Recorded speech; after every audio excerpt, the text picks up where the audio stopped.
Salut à tous les amis et bienvenue pour cette nouvelle vidéo avec un format aujourd'hui un peu particulier puisque c'est la première fois sur la chaîne du bureau des élèves de l'ENAP qu'on va se prêter à l'exercice de l'interview.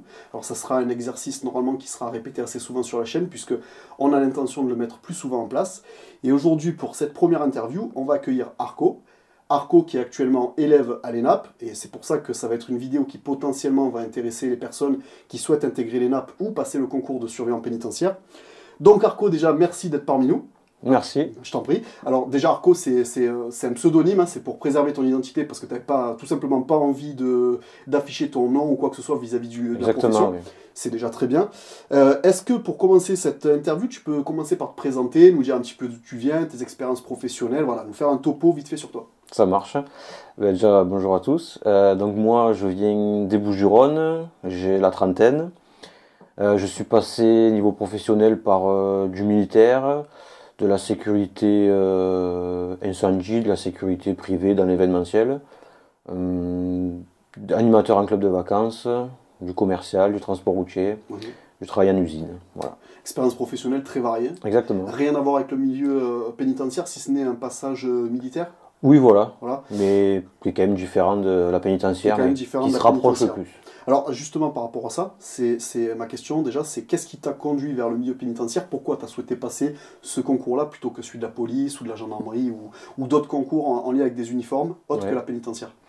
Honnêtement, c'est quelque chose qui est vraiment inconnu, mais on voit toujours de plus en plus de pubs où justement ça met en avant qu'il manque des agents, que la population carcérale est de plus en plus nombreuse. Après, en discutant, j'ai rencontré des personnes qui connaissent du monde à la pénitentiaire, qui m'ont donné 2-3 infos, etc. Je me suis renseigné, comme j'ai essayé de me renseigner. Justement là, justement le lien avec la chaîne où on trouve sur la pénitentiaire des reportages, etc. Mais vraiment au niveau en amont. Les vidéos du bureau des élèves t'ont aidé? Honnêtement, oui, parce que ce soit pour le concours ou vraiment le métier de surveillant avant d'être surveillant, c'est compliqué de trouver des renseignements. C'était pas prévu d'en parler, mais justement par rapport aux vidéos que tu as vues sur la chaîne, par exemple à l'oral du concours, il y a des éléments que tu as eu dans les vidéos de la chaîne YouTube qui t'ont permis de répondre plus facilement lors des questions que t'ont posées le jury, etc. Ouais, ça a pu aussi m'aider, mais ça a pu surtout m'éclairer, on va dire, dans mon choix de faire ou pas le concours, et de voir un peu plus là où j'allais, quoi. Alors, en parlant de tout ça, justement, est-ce que avant d'accéder au concours, etc., est-ce que tu avais des préjugés sur la profession par rapport à l'image que peut véhiculer le métier? Ne serait-ce que, par exemple, dans la population en général, on a souvent ce vieil a priori, cette image du surveillant pénitentiaire un peu comme aux États-Unis, la violence carcérale, etc. Est-ce que toi, tu avais des préjugés, en tout cas, quand tu as passé le concours et avant d'arriver à l'ENAP? Ah oui, je pense comme beaucoup de personnes, parce que, comme tu l'as dit, on nous montre des choses à la télé, on voit des reportages, mais pas plus. Donc oui, on se fait cette image-là. Mais il faut, ce que j'ai réussi à faire, à passer cette barrière et se dire, je vais aller quand même voir de moi-même, aller toucher du doigt. Oui. Voilà. Voir ce que ça donne réellement et un petit peu casser tout ça, quoi. C'est ça. Donc ça arrive très vite, hein, parce que du coup, après le concours, il s'est passé quoi, 3 mois et puis tu as intégré l'ENAP après les résultats du concours? Ouais, à peu près, ouais. C'est plein d'étapes. Une fois qu'on a réussi le concours, quand même, au niveau, on va dire, que ce soit les papiers, etc. Il y a plein d'étapes avant de rentrer en école. Donc en parlant de ça, les premiers jours à l'ENAP, on sait tous qu'ils sont souvent déterminants, parce que c'est là où on se fait sa première image de l'institution. Ça peut être appréhendé par certains comme une période assez longue, parce qu'on signe des papiers, on va essayer les uniformes, on n'est pas encore dans le vif du sujet. Toi, comment tu as vécu ces premiers jours-là? Est-ce qu'ils se sont bien passés? Est-ce que tu penses que l'institution t'a bien reçu? Est-ce que, en tout cas, tout ça, est-ce que c'est mis en place suffisamment bien pour vous permettre de bien vous installer dans vos fonctions d'élève? Oui, honnêtement, oui, c'est bien accueilli. Le premier jour, c'est vrai que voilà, on arrive, il y a la file d'attente à l'accueil, tout le monde arrive avec ses bagages. Interminable, interminable. De suite, ça pose le cadre parce qu'on voit quand même, que c'est quand même une structure, c'est un bâtiment de l'État, on voit que c'est cadré, c'est droit, etc. Donc ça met dans le bain. Bien accueilli, bien aiguillé, une fois qu'on passe plusieurs étapes, etc. pour être... Est-ce que, au niveau de l'ENAP, au niveau de ta rencontre avec, alors je précise, à l'ENAP, une promo de 600 élèves est divisée généralement entre 25 et 30 groupes. Oui. Donc ça fait des groupes de 20 à 25 élèves maximum. Est-ce que toi, vis-à-vis de la rencontre avec tes camarades de ton groupe, ça s'est bien passé? Est-ce que tu peux nous en dire plus? Est-ce qu'il y a des choses qui t'ont marqué, etc. Oui, donc nous, un groupe de 20, honnêtement, très bien. Franchement, mon groupe, pour rien au monde, je voudrais le changer, parce qu'on a une super entente, super cohésion, chose qui n'est pas forcément le cas de tous les groupes, qu'on entend ou quoi que ce soit, mais bon, en tout cas, mon groupe, franchement, super. Que ce soit le matin pour aller en cours, on toque aux portes si jamais il y en a qui n'est pas réveillé ou quoi que ce soit, on essaie de se diriger ensemble aux différents cours, etc. De la cohésion, quoi. Ouais, franchement, de la cohésion. Cool. Pas de... Ouais. Tous dans le même bateau. Ouais, vous êtes tous ensemble, il n'y a pas j'y reviendrai aussi plus tard, mais il n'y a pas vraiment d'esprit de compétition, quoi, vis-à-vis de... J'ai vraiment pas ce sentiment-là dans le groupe, non. Okay. Après, forcément, comme tout groupe, on s'entend plus ou moins avec d'autres personnes, ça c'est normal, mais on est quand même tous ensemble solidaires. Et alors, par rapport à ton groupe, sur les différents profils, est-ce que tu peux nous raconter un petit peu, pas que dans ton groupe d'ailleurs, mais les différents profils qu'on rencontre à l'ENAP, parce qu'il y a vraiment des profils spécifiques. C'est-à-dire c'est que des harcos, anciens militaires, ou en tout cas avec une carrure comme toi, ou est-ce que tu as les profils de toutes sortes? Ben justement, c'est ça qui est magique et qui fait que je trouve qui est génial, c'est qu'il y a monsieur et madame, tout le monde. C'est-à-dire qu'on peut avoir une ancienne nounou, comme un peintre, comme d'anciens militaires, de tout. Des grandes tailles, des petites tailles, des plus grandes corpulences, des plus petites, des gens tatoués, des gens barbus, des gens pas du tout tatoués. Enfin, il y a vraiment monsieur et madame tout le monde. Et ce qui est encore plus... Encore mieux au niveau de la diversité. Voilà, de la diversité, c'est ça, merci. C'est qu'il y a des personnes qui viennent de la métropole et des dom-toms. Et c'est génial, il y a un brassage en fait qui est... C'est génial, quoi. Franchement, c'est beau. Du coup, le fait d'être tous ensemble à ENAP pour une formation d'élèves surveillants, ça rassemble vraiment les élèves. Il n'y a jamais eu de prise de tête ou quoi par rapport à tout ça. Si, on entend quand même qu'il y a des prises de tête. Et je pense que c'est le côté humain, c'est normal aussi, l'effet de groupe. Mais dans l'ensemble, ça se passe bien, quoi. D'accord, ok. Donc au niveau de l'intégration, ça s'est bien passé. Avec ton groupe d'élèves, ça s'est bien passé. Est-ce que c'est quand même, par rapport aux examens, etc., est-ce que c'est quand même un environnement qui pour toi reste compétitif, parce qu'il y a quand même un objectif à la fin, c'est d'avoir la meilleure place possible pour être affecté le plus près de chez toi. Est-ce qu'il y a quand même un esprit de compétition, ne serait-ce qu'avec les autres groupes, et comment en fait toi tu essayes de te démarquer en termes de révision, de cours, etc. Oui, alors forcément, on sait qu'on est tous en compétition, mais on est à la fois tous collègues, parce que on fait tous ce métier, et dans la coursive, on est tous ensemble, mais là, en l'occurrence, pour l'école, on est en compétition, mais honnêtement, j'ai pas ce sentiment-là dès qu'on se voit, on est en compétition, on va se passer devant ou pas. Après, voilà, on est seul face à sa copie à l'examen, ou un examen plus technique, voilà. Donc, moi, je me concentre sur moi-même, je révise, je prends étape par étape, je prends le maximum d'infos dans les cours, etc. Et je fais au mieux quand je suis devant l'ENAP met quand même des espaces assez intéressants pour vous permettre de réviser. Alors je sais qu'au niveau informatique, c'est temps pour parler, il manque quand même pas mal de PC pour faire des révisions, par exemple sur le logiciel Iris ou Genesis, etc., qui sont des logiciels pénitentiaires. Par contre, au niveau de l'ENAP, etc., il y a une médiathèque. Oui. Il y a des salles de classe qui peuvent être à disposition des élèves si vous voulez faire des révisions en commun. Est-ce que ça suffit pour toi pour vous faire réviser? Est-ce que vous auriez besoin de plus? Moi, je trouve que ça suffit, il y a quand même pas mal de locaux. Après, on a aussi en bas des bâtiments où on loge, justement, un espace dédié où il y a une table et des chaises, on peut aussi réviser. Il y en a qui peuvent se regrouper, alors, dans 9 mètres carrés, mais dans une chambre. Non, ça va. Après, oui, les ordinateurs, parce que si tout le monde va en même temps aux ordi, c'est pas possible. Mais enfin, ça fait un roulement, chacun y va à son rythme. Il va à son rythme quand il veut. Tu as en général un ou deux camarades avec qui tu favorises les révisions, parce que c'est souvent des élèves qui me disent ça. Ils se trouvent un ou deux collègues de l'ENAP et ils révisent tout le temps avec les mêmes personnes pour favoriser leur... Ça dépend, c'est propre à chacun. Moi, je sais que je révise plutôt seul parce que c'est aussi ma façon de travailler, j'arrive mieux à être tout seul concentré. Après, chacun aussi sa méthode d'apprentissage. Moi, j'ai plus une mémoire visuelle ou auditive, où déjà en cours, je vais magasiner et après relire mes notes. Il y en a, il faut qu'ils écrivent tout, il y en a, il faut qu'ils lisent. Enfin, où il y en a qu'il faut qu'ils échangent à deux, donc ça c'est propre à chacun. Mais tu as réussi quand même à trouver des personnes pour Ah oui, avec qui puis après travailler, si les cours on a un peu mal compris ou quoi, on il échange. y a de l'échange. Ça, c'est important. C'est très important. Ok, au niveau du reste, par rapport, par rapport à l'expérience pédagogique, je vais y arriver, Oui. est-ce que la manière de travailler des formateurs de l'ENAP, Oui. c'est pas des professeurs, hein, c'est des formateurs, Oui. c'est-à-dire que c'est des professionnels de terrain qui ont passé des examens pour devenir formateurs de collègues, donc des surveillants qui forment des surveillants, en gros. Exactement. Est-ce que les méthodes pédagogiques mises en place à l'école te paraissent bien? Est-ce que les cours sont vraiment justement axés sur la pédagogie et pas trop fait de manière académique? Est-ce que c'est pas trop rébarbatif? Et au niveau de la charge de travail, est-ce qu'il y a trop ou pas assez de cours? Oui.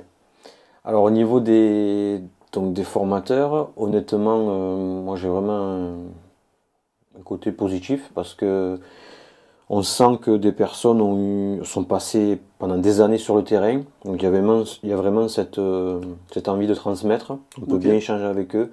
Ils transmettent le concret du terrain, qui est très important. On voit que voilà, si on a des questions, même après les cours ou quoi, ils sont disponibles pour nous. Ça c'est appréciable. Au niveau de la charge de travail, je trouve que c'est entre les deux, c'est-à-dire qu'on n'est pas surchargé, mais on n'est pas non plus. C'est quand même. On a de belles semaines, voilà. Donc, ça reste correct, mais on a de belles semaines. Après, bien évidemment que bon, des fois, c'est pas évident. On fait du 13h30, 18h assis en amphithéâtre. Une personne comme moi, ça fait 15 ans que je suis pas allé à l'école. Ouais, ça peut être long. Ouais, c'est ça. Même si le formateur est top, le cours est top, c'est quand même pas évident de rester concentré. Ouais. Et voilà, c'est pas évident. Mais bon, après, c'est pas évident non plus de faire des plannings. Je peux le comprendre. Après, sur ça, ce qu'il en ressort aussi après avoir échangé avec mes camarades, c'est que on se rend compte, une fois qu'on est allé sur le terrain, qu'il y a des cours peut-être théoriques ou qui prennent beaucoup d'heures, qui sont moins flagrants sur le terrain, tandis qu'on a d'autres cours pratiques. Ouais. Qui sont moins mis en avant mais qui seraient plus utiles sur le terrain. On passe moins d'heures à l'ENAP à apprendre et que sur le terrain, par contre, on en aurait beaucoup besoin. En somme, on voulait faire une aparté là-dessus parce que bien sûr, on a déjà échangé toi et moi, mais c'est vrai qu'au niveau de l'ENAP, en fait, le nombre de cartouches que vous tirez, par exemple, en termes de pratique, pour le tir, ça se résume à 35 ou 40 cartouches en tout. Ouais, même pas, je crois, une trentaine. Une trentaine de cartouches, toutes armes confondues. Pour les deux armes. Donc HK G36V et fusil à pompe, qui sont les deux armes utilisées par le surveillant pénitentiaire de base. Et donc 30 cartouches sur une formation de 6 mois, sachant qu'après vous allez passer parfois des années sur le terrain sans pratiquer le tir, ça peut paraître assez ridicule, non? Oui, et d'autant plus, comme on a dit tout à l'heure, c'est monsieur, madame, tout le monde qui devient surveillant. Ouais. Donc la personne qui n'a jamais touché une arme de sa vie, déjà, il faut passer un cap. Elle va, par exemple, voilà, tirer ses 30 cartouches.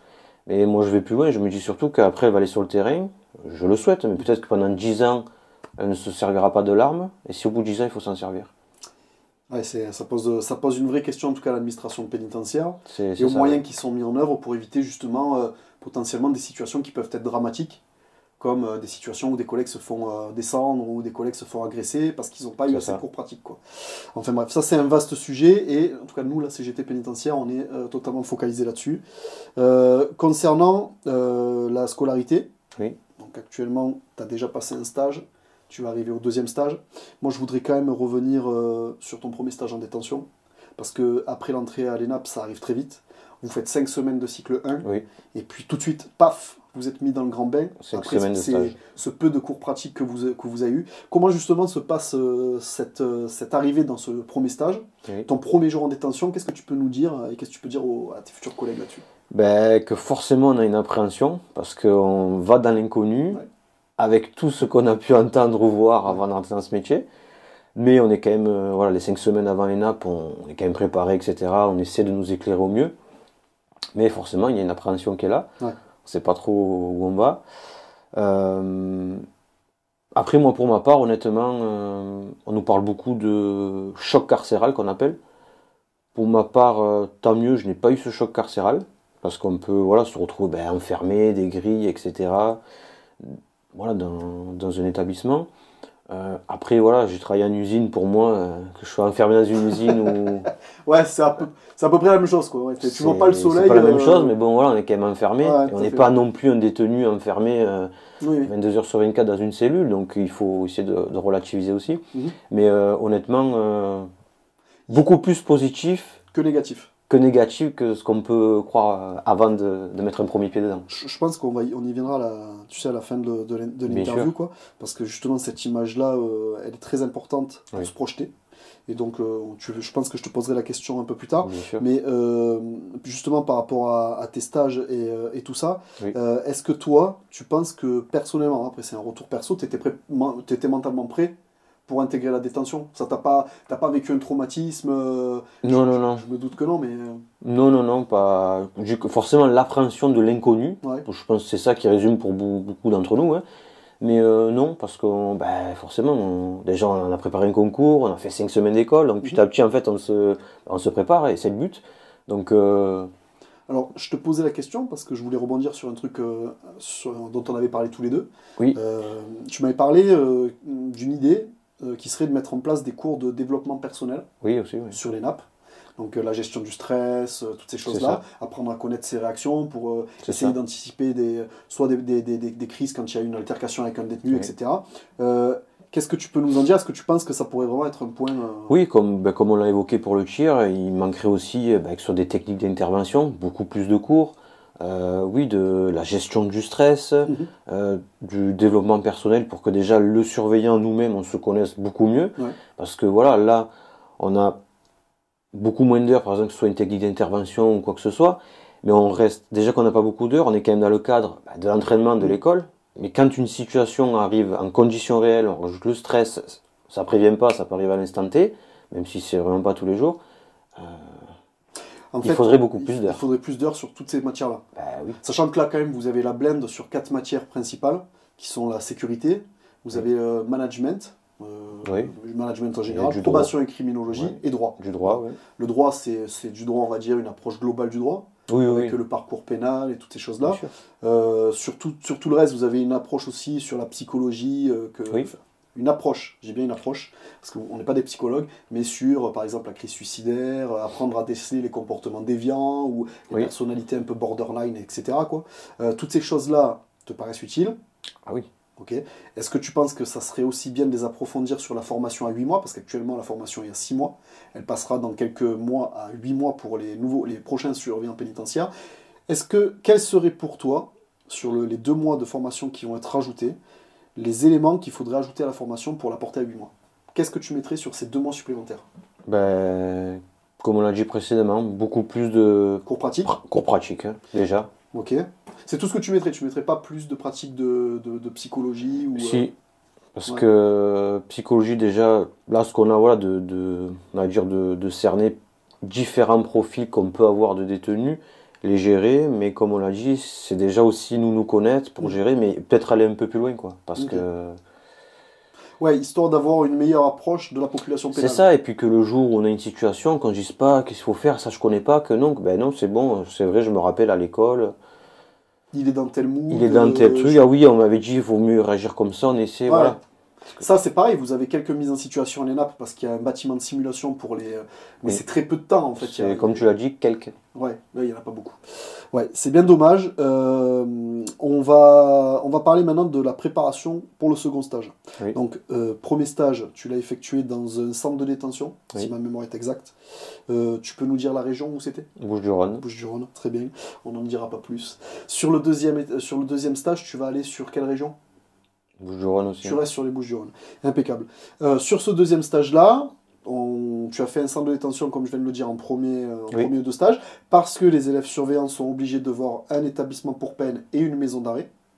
Tu as donc déjà vu l'établissement pour peine, tu devrais faire prochainement la maison d'arrêt. Je suis dans un centre pénitentiaire. Un centre pénitentiaire avec une maison d'arrêt. Voilà. Oui. Si vous n'avez pas, si vous comprenez pas de quoi on parle, j'ai fait, il me semble, un short ou une vidéo à ce sujet pour décrire un petit peu les types d'établissements. Donc toi, maison d'arrêt, comment t'anticipes ton prochain stage? Est-ce que tu le sens bien? Est-ce que tu te poses des questions? Est-ce que tu es en attente de te tester toi-même sur certaines capacités? Raconte-nous. Oui, forcément une attente envers moi-même d'un rythme qui va être bien plus soutenu forcément, Ouais. en maison d'arrêt. Mais aussi, voilà, on est encore une fois, on repasse 5 semaines à l'ENAP, Ouais.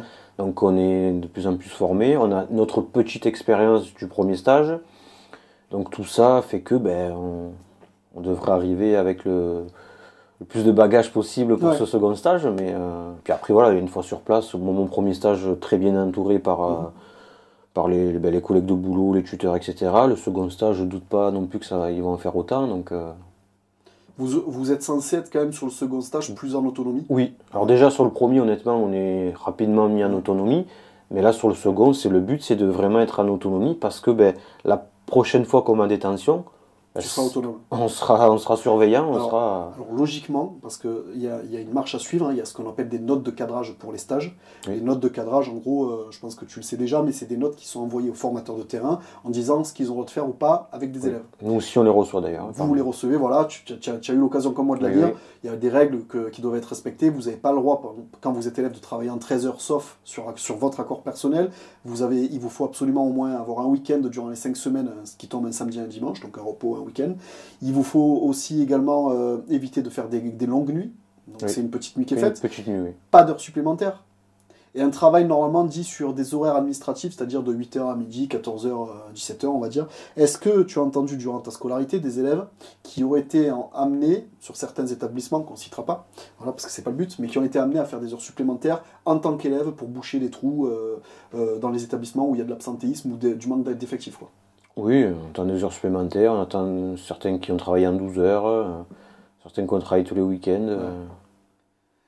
Ouais, alors ça, il faut le dire, hein, ça c'est la CGT pénitentiaire le déplore, moi le premier, parce que techniquement, si on déborde sur vos horaires de travail quand vous êtes à l'ENAP et qu'il vous arrive un truc sur votre lieu de stage, vous n'êtes absolument pas couvert par l'administration et par le cadre de l'accident du travail, quoi.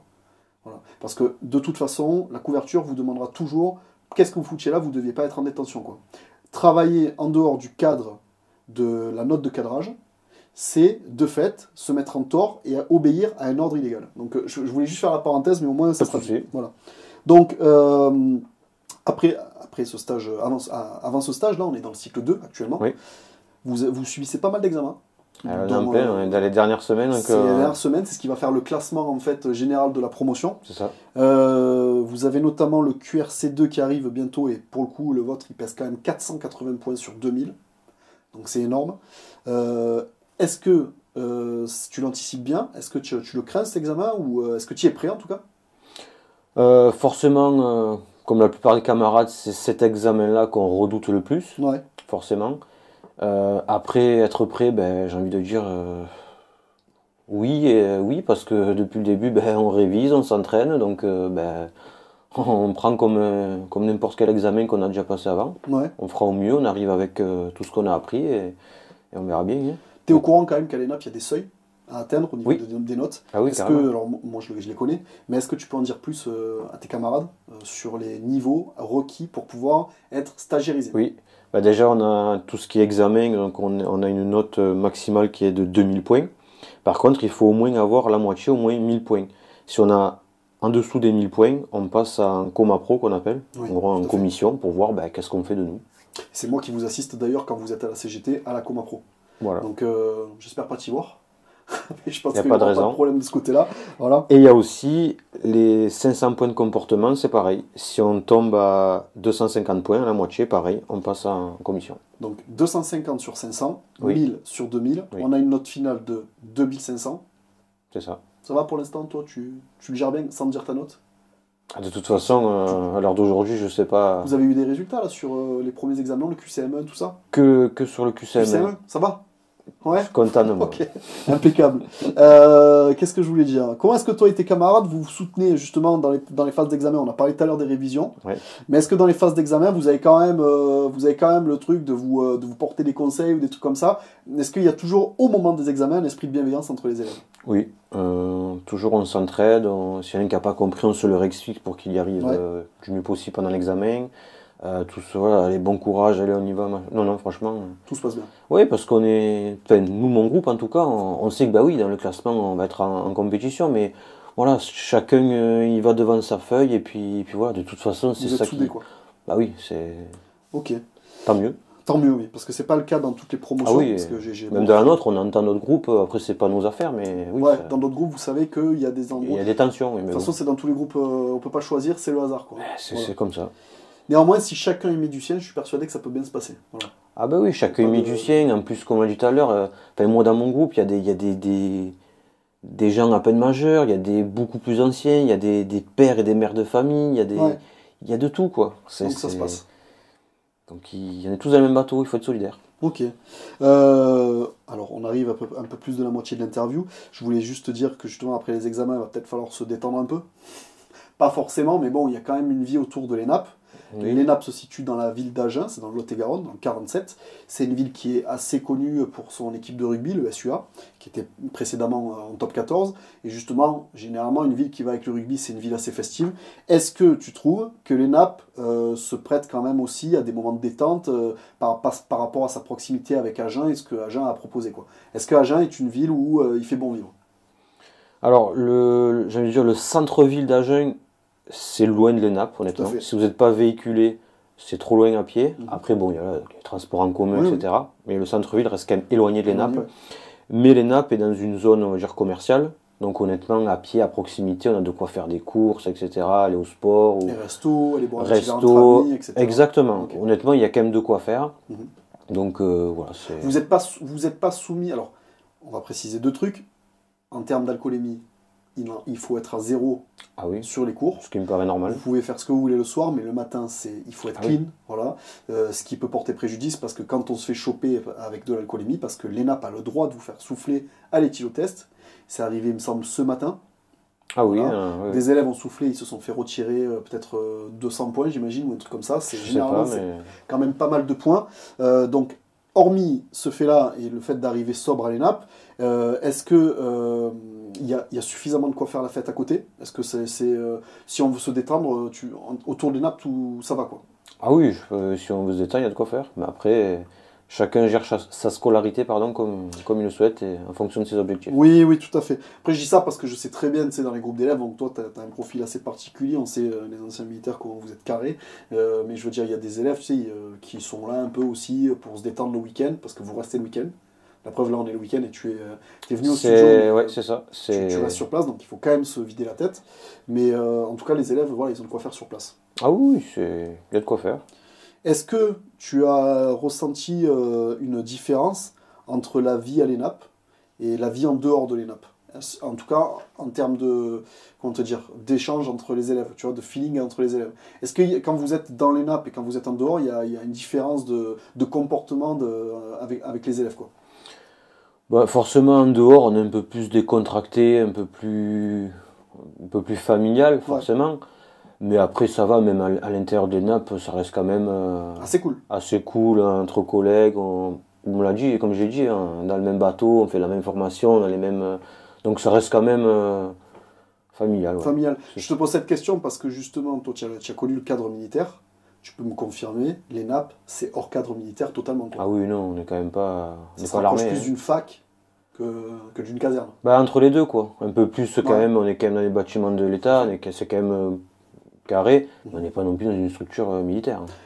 Il y a une règle qui vous impose de rentrer avant minuit par le portique, les portiques. Oui, en externes. fait, il y a pas, on rentre à l'heure qu'on veut. Par contre, en fait, autour des nappes, on peut passer. Il y a plusieurs entrées. Plusieurs portiques en fonction de là où on loge.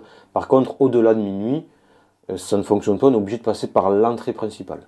Donc, ça, c'est une règle de sécurité qui a été mise en place il y a quelques mois, quelques années, justement vis-à-vis de la sécurité. Est-ce que tu trouves le campus de l'ENAP suffisamment sécurisé? Est-ce que c'est un endroit où on se sent tranquille quand on porte un uniforme de surveillant toute la journée? Oui, assez quand même. Ouais. Il y a quand même de la sécurité. Je ne vais pas rentrer dans les détails, peut-être par confidentialité. Oui, mais, non, sans rentrer dans les mais, détails, est-ce que tu t'y sens bien en sécurité, quoi? oui, je suis pas là à marcher à me dire, oui, attention, est-ce qu'il peut se passer quelque chose? Non. Ok, cool. Au niveau de l'affectation finale, Oui. alors je sais que ça va être un moment extrêmement décisif, et c'est surtout pour tes futurs camarades qui nous regardent. Quelle pression on peut ressentir? À quel sacrifice il faut être prêt quand on intègre les nappes, sachant qu'on ne peut pas forcément retourner près de chez soi? Comment on se prépare à tout ça, en fait? Ben oui, donc forcément, on passe un concours national, donc on sait très bien que ça porte son nom, national, donc on peut être affecté n'importe où en France. Euh, Après, ben forcément, chacun ses, on va dire ses objectifs, hein. Il y en a, ça peut être se rapprocher géographiquement Oui. de la famille, voilà, pour des raisons personnelles, familiales, etc. Après, il y en a qui peuvent plus cibler un type d'établissement, ou ça dépend des envies de chacun. Ouais. Et justement, vis-à-vis du lieu d'établissement, tu m'enlèves les mots de la Oui. bouche. Est-ce que toi, t'as un choix particulier pour le type d'établissement que tu veux intégrer plus tard? Est-ce que ça serait plus un CD, une maison d'arrêt? Est-ce que tu as même une mission spécifique qui t'intéresserait au sein de l'administration pénitentiaire? Alors moi déjà, quand même avant tout, pour des raisons familiales, personnelles, géographiquement déjà, j'aimerais, si j'ai la possibilité de me rapprocher de chez moi, des Bouches-du-Rhône, voilà, on va dire. C'est ça la priorité quand même.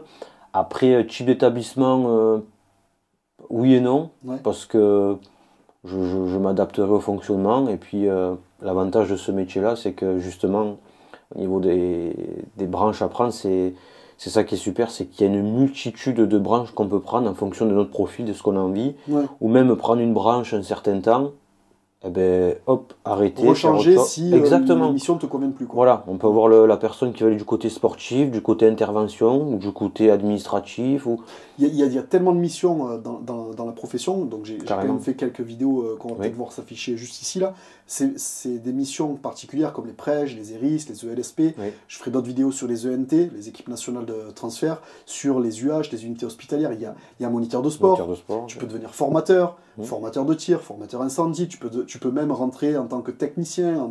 On a tellement de missions, je crois qu'on les a recensées, il y en a peut-être entre, je dirais, 30 et 50 différentes, au moins, sans compter les reconversions en tant que conseiller pénitentiaire d'insertion et de probation, passer les concours d'officier, etc.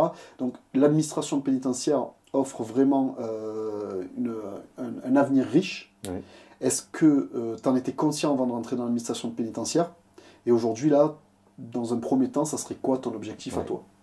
Alors j'en étais conscient, oui, parce que justement, ça fait partie de mes critères pour rejoindre cette administration, en fait. Parce que quand on se rend compte que, alors d'aujourd'hui, certains sont directeurs d'établissement, ils ont démarré comme moi, surveillant à l'ENAP. Je le confirme.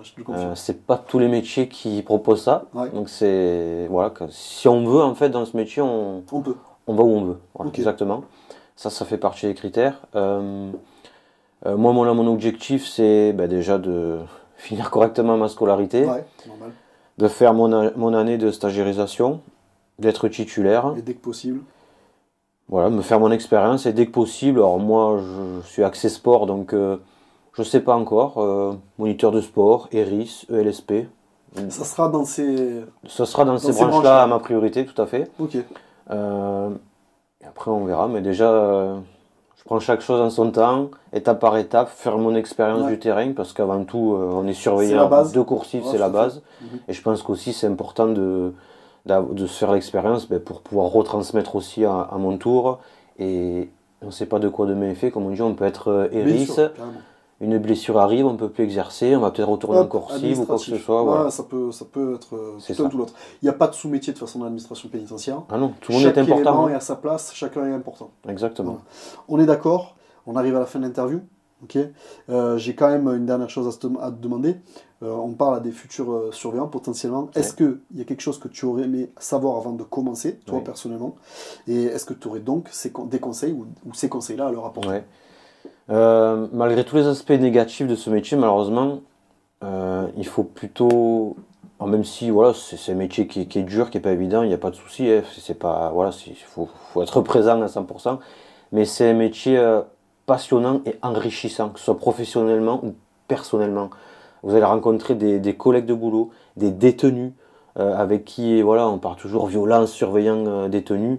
Honnêtement, on fait des rencontres avec des détenus, ça se passe très bien. Si vous êtes respectueux l'un envers l'autre et carré, il n'y a pas de raison que ça se passe mal. Hormis des cas qu'on a dit psychologiques. Ça, c'est autre chose. Mais voilà, c'est humain à humain. D'ailleurs, c'est un des critères pourquoi aussi je veux faire ce métier. C'est un des plus grands critères. C'est un des plus grands critères. Travailler avec de l'humain, enfin voilà, c'est pour ça que j'ai voulu faire ça aussi. C'est magnifique. Et honnêtement, ça se passe super bien, que ce soit un collègue ou un détenu. C'est top. Après, voilà, il peut arriver des choses, mais c'est le métier comme de partout. Ce qui est aussi intéressant, c'est ce brassage, comme on disait, de la mixité, que ce soit voilà, de toutes les personnes. On est tous dans le même bateau. Quoi qu'il va se passer en coursive, qu'on aime bien la personne ou qu'on la déteste, ben c'est un collègue de boulot, on va avoir besoin l'un de l'autre. Ça, c'est super intéressant.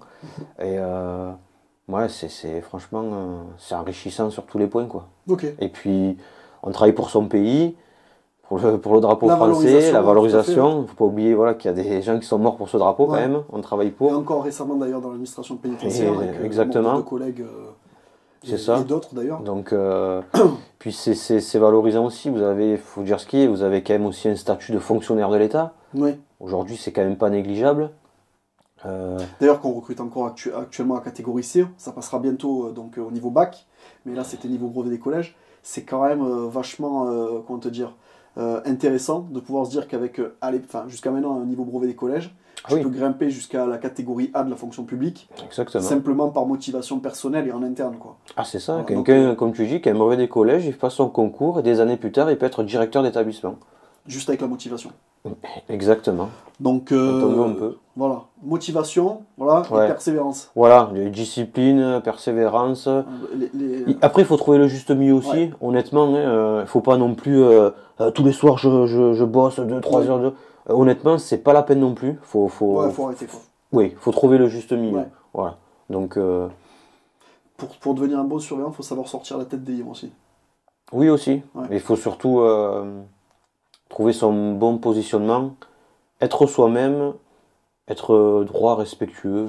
Ouais, le positionnement professionnel, c'est super important. C'est super important en fait. Ah oui, avec les tenues et les collègues de boulot. Hein. Où je vais, ce que je dois faire, ce que je dois pas faire. C'est ça. À qui ai-je à faire. C'est ça. Quand vous dites une chose, c'est que vous êtes sûr de votre chose et vous revenez pas en arrière, quoi. Voilà. Mais parce que ça, on fera juste une aparté là-dessus. Oui. La parole auprès des personnes détenues, elle est vachement importante. Ah, c'est 10 fois plus important qu'en dehors de la détention. Parce que vous êtes leur seul interlocuteur. Ils peuvent vous demander un renseignement sur leur peine, ou peu importe le renseignement. Si vous ne savez pas la réponse, si vous dites écoutez, je ne sais pas, je vais me renseigner, vous lui rapportez la réponse, plutôt que de lui dire ah oui, ça c'est bon, et au final, ah non, vous. Ouais, carrément. Là, ça peut se passer mal. Ouais. Je te remercie pour tes conseils. Donc l'interview arrive à sa fin. Donc moi je te souhaite personnellement une très bonne fin de scolarité. Merci beaucoup. Même si on va se voir tous les jours encore au bureau, j'imagine, parce que tu n'es pas tous les jours mais régulièrement avec moi. Ouais, une petite pause ou quoi, un petit café. Petit café au bureau de la CGT Naples, tout va bien. Ouais. En tout cas, je vous remercie d'avoir suivi cette interview sur le bureau des élèves ENAP. On se retrouve très prochainement pour de nouvelles vidéos. Et si vous ne voulez rien rater, comme d'habitude, abonnez-vous, activez les notifications. Et puis merci Arco, au revoir. Merci et à vous les amis. Bon courage à tous. Ciao, ciao.